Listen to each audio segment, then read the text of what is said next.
sang ai festival lang sa bawe ngay no nang zui dia chi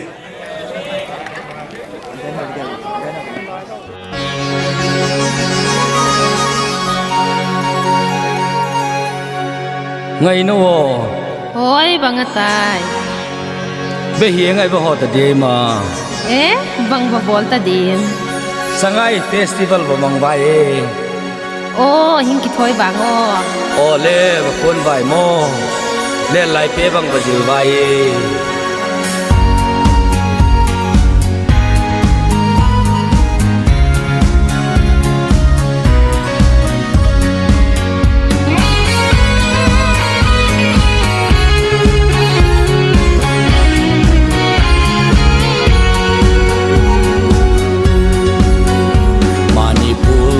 Gam sunga ki gen min thang sangai festival tong hin tung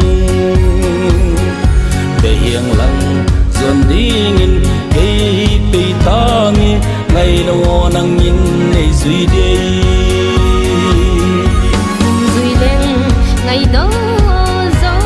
ga sem mi tui ji vu pa ga nang in nei tui de nang zui le na day kang exciting indomia malbol dala kang puiding o sangai Manipur gam sung et lom sa lom le gol mun ma bing lam kom bai sangai festival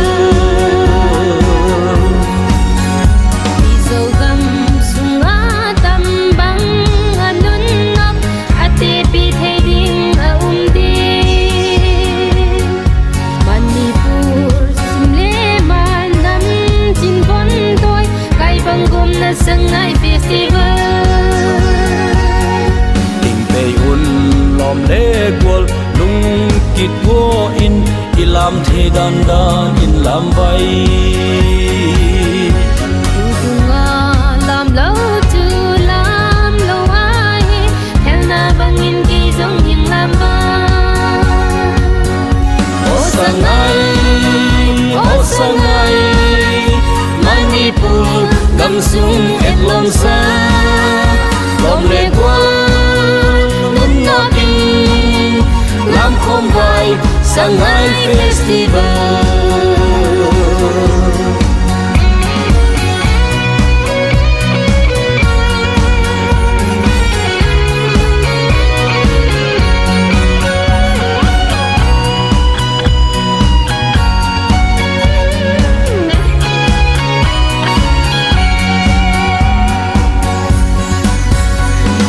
gam sung atam bang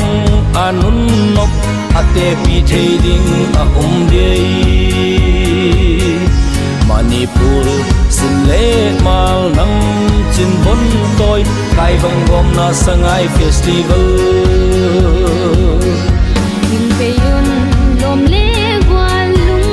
ki tuain ilam the dan ilam ba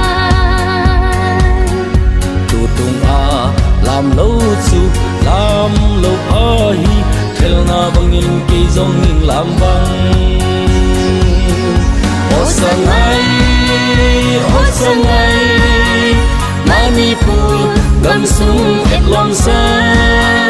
lom le gol nun na bi lam khom vai sangai festival